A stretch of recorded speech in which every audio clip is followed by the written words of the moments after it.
ഫ്രാൻസിന്റെ തലസ്ഥാനമായ പാരീസിന്റെ ലാൻഡ്മാർക്കായ ഈഫിൽ ടവർ ഭംഗിയായി കാണാവുന്ന സീൻ നദിയുടെ തീരത്തൊരു സ്ഥലത്ത് നിന്ന് ഫോട്ടോയും മറ്റുമെടുത്ത് അവിടുത്തെ പ്രധാന കാഴ്ചകളിലേക്കാണ് പിന്നീട് പോയത്.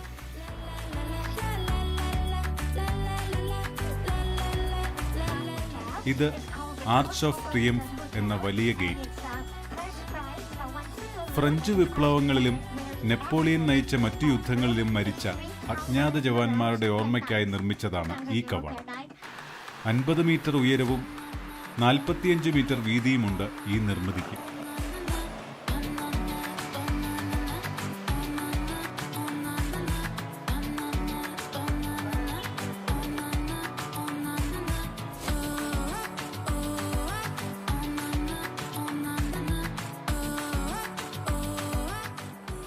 ഇത് പാലസ് ഓഫ് ഡെല്ല കോൺകോർഡ്, പാരീസിലെ ഏറ്റവും വലിയ സ്ക്വയറാണിവിടം. മനോഹരമായ ജലധാരകളും അലങ്കാരപ്പണികളും സന്ദർശകരുടെ മനം മയക്കുന്നത് തന്നെ.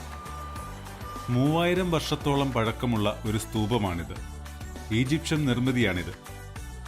ഇത് പ്രസിദ്ധമായ നോട്ടർഡാം കത്തീഡ്രൽ. ചില പുതുക്കിപ്പണികൾ നടക്കുന്നതുകൊണ്ട് അങ്ങോട്ടേക്ക് പോകുവാൻ കഴിഞ്ഞില്ല.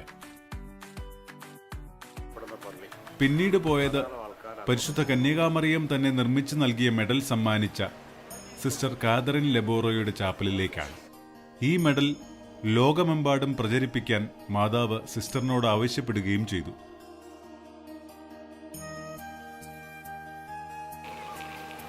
ഇവിടെ ബസ്സിൽ നിന്നിറങ്ങി 100 മീറ്റർ ഈ വഴിയിലൂടെ നടന്നാൽ ഒരു ചാപ്പലിലെത്താം.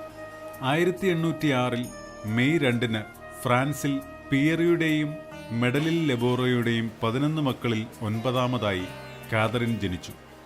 കാതറിന്റെ 9ാമത്തെ വയസ്സിൽ തന്റെ അമ്മ മരിക്കുകയും കുടുംബഭാരം ഈ കുട്ടിയുടെ ചുമലിലാകുകയും ചെയ്തു. വീട്ടിലുണ്ടായിരുന്ന പരിശുദ്ധ കന്യകാമറിയത്തിന്റെ പ്രതിമയെ കെട്ടിപ്പിടിച്ച് ഇനി മുതൽ നീ എന്റെ അമ്മയായിരിക്കുമെന്ന് പറഞ്ഞ് മാതാവിനെ അമ്മയായി സ്വീകരിച്ചു. കുറെ വർഷങ്ങൾക്ക് ശേഷം അവൾ ഒരു സ്വപ്നം കാണുവാനിടയായി. ഒരു വൃദ്ധ വൈദികൻ അവളെ പ്രായാധിക്യത്താൽ വിഷമിക്കുന്ന കുറെ രോഗികളെ സംരക്ഷിക്കുന്നവരുടെ അടുത്തേക്ക് കൂട്ടിക്കൊണ്ടു പോകുന്നതും ഇതുപോലെയുള്ള രോഗികളെ സംരക്ഷിക്കുന്നത് ഒരു പുണ്യപ്രവൃത്തിയാണെന്നും ദൈവം നിന്നെ അതിന് തെരഞ്ഞെടുത്ത കാര്യം മറക്കരുതെന്നും പറഞ്ഞതായി അവൾ സ്വപ്നം കണ്ടു. വർഷങ്ങൾക്ക് ശേഷം Catherine daughters of charity congregation നടത്തുന്ന ഒരു ഹോസ്പിറ്റൽ സന്ദർശിക്കാനിടയായി.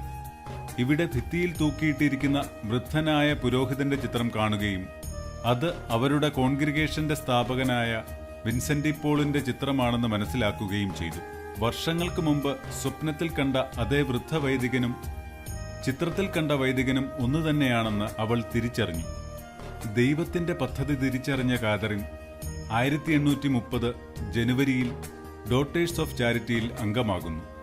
ആ വർഷം തന്നെ ഉറങ്ങിക്കിടന്നിരുന്ന കാതറിൻ ഒരു കുട്ടിയുടെ വിളി കേൾക്കുകയും കുട്ടിയുടെ നിർദ്ദേശപ്രകാരം ചാപ്പലിലേക്ക് പോവുകയും അവിടെ നീല വെളിച്ചത്തിൽ കന്യകാമറിയം ഭയപ്പെടരുതെന്നും ചില ദൗത്യങ്ങൾ നിന്നെ ഏൽപ്പിക്കുവാൻ പോവുകയാണെന്നും പറഞ്ഞു.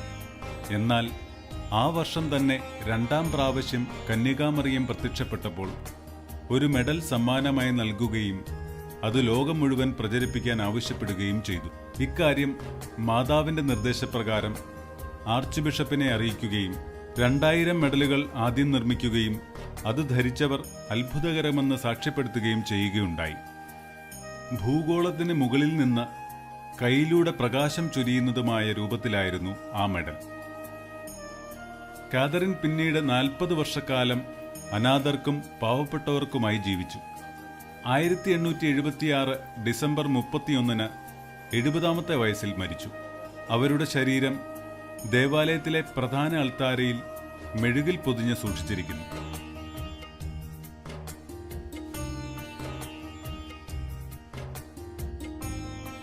ആയിരത്തി 1933 മെയ് 28 പയസ് 11 മാർപ്പാപ്പ കാതറിനെ വാഴ്ത്തപ്പെട്ടവളായി പ്രഖ്യാപിച്ചു. 1947 ജൂലൈ 27 പയസ് 12 പാപ്പ അവരെ വിശുദ്ധയായി പ്രഖ്യാപിക്കുകയും ചെയ്തു. രണ്ടാം പ്രാവശ്യം മാതാവ് ഈ കസേരയിലിരുന്നാണ് കാതറിനോട് സംസാരിച്ചത്.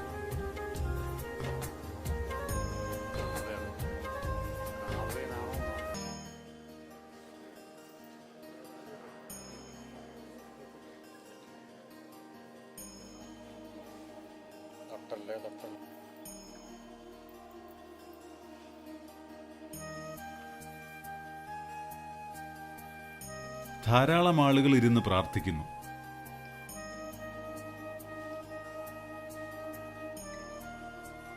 ഇവിടം സന്ദർശിക്കുന്നവരെല്ലാം സ്റ്റാളിൽ നിന്ന് അത്ഭുതസിദ്ധിയുള്ള മെഡൽ തങ്ങൾക്കും മറ്റുള്ളവർക്കും വേണ്ടി വാങ്ങിയാണ് മടങ്ങുന്നത്. ഇവിടെ നിന്നും 200 മീറ്റർ നടന്നാൽ വിശുദ്ധ വിൻസെന്റ് ഡി പോളിന്റെ മൃതശരീരം കേടുകൂടാതെ സൂക്ഷിച്ചിരിക്കുന്ന ദേവാലയത്തിലെത്താം.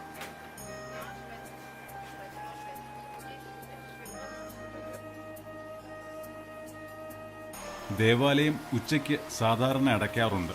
എന്നാൽ ഞങ്ങളുടെ സൗകര്യാർത്ഥം ആ സമയം അടയ്ക്കാതിരിക്കുകയും ഞങ്ങൾക്ക് കുർബാന അർപ്പിക്കുവാനുള്ള സൗകര്യങ്ങൾ ടൂർ മാനേജർമാർ നേരത്തെ ഏർപ്പാടാക്കിയിരുന്നു. അതുകൊണ്ട് ഞങ്ങൾ ചെല്ലുമ്പോൾ ദേവാലയത്തിൽ ആരും ഉണ്ടായിരുന്നില്ല. റോഡിൽ നിന്ന് നോക്കിയാൽ ഒരു ദേവാലയത്തിന്റെ മുഖവാരമോ കെട്ടുകാഴ്ചകളോ ഒന്നും കാണാനില്ല. മുകളിൽ മാതാവിൻ്റെയും ഉണ്ണീശോയുടെയും ഒരു രൂപം.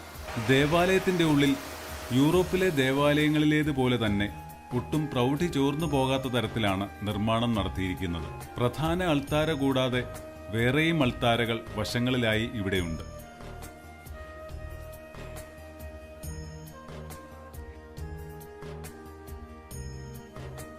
ഫ്രാൻസിലെ പൊയ് എന്ന കൊച്ചു ഗ്രാമത്തിൽ 1581 ഏപ്രിൽ 24 വിൻസെന്റ് ഡി പോളിന്റെ ജനനം. ഒരു കൊച്ചുകുട്ടിയായിരുന്നപ്പോൾ തന്നെ പല വീട്ടുജോലികൾ ചെയ്ത് വീട്ടുകാരെ സഹായിച്ചിരുന്നു. ചെറുപ്പത്തിലെ ഈ നല്ല ഗുണങ്ങൾ ആ ബാലനെ വൈദിക വൃത്തിയിലേക്ക് ആകർഷിച്ച് 19ാമത്തെ വയസ്സിൽ വൈദിക പട്ടം സ്വീകരിച്ചു. ദുരിതപൂർണമായ ഒരു ജീവിതമാണ് അദ്ദേഹം നയിച്ചത്. പിന്നീട് ലോകത്തിന്റെ നാനാഭാഗങ്ങളിൽ പ്രവർത്തിക്കുന്ന കാരുണ്യപ്രവൃത്തികൾ ചെയ്യുന്ന പല സംഘടനകളുടെയും സ്ഥാപകനായി. വൈദികനായി 60 വർഷം ക്രിസ്തുവിനെ സേവിച്ചതിന് ശേഷം 1660 79ാമത്തെ വയസ്സിൽ അദ്ദേഹം മരിച്ചു. 1737 ക്ലെമന്റ് പാപ്പ അദ്ദേഹത്തെ വിശുദ്ധനായി പ്രഖ്യാപിച്ചു.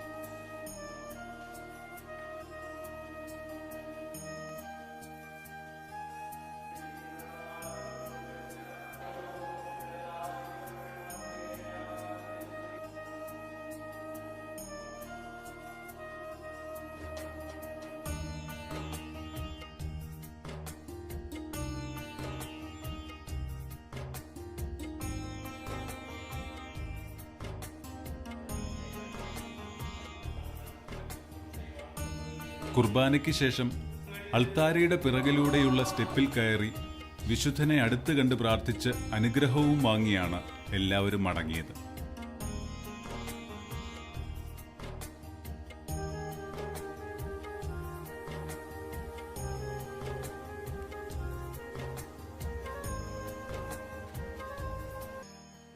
പ്രധാന അൾത്താരയുടെ മുകളിൽ വെള്ളിപ്പേടകത്തിൽ വിശുദ്ധന്റെ തിരുശേഷിപ്പ് മെഴുകിൽ പൊതിഞ്ഞ് സൂക്ഷിച്ചിരിക്കുന്നു.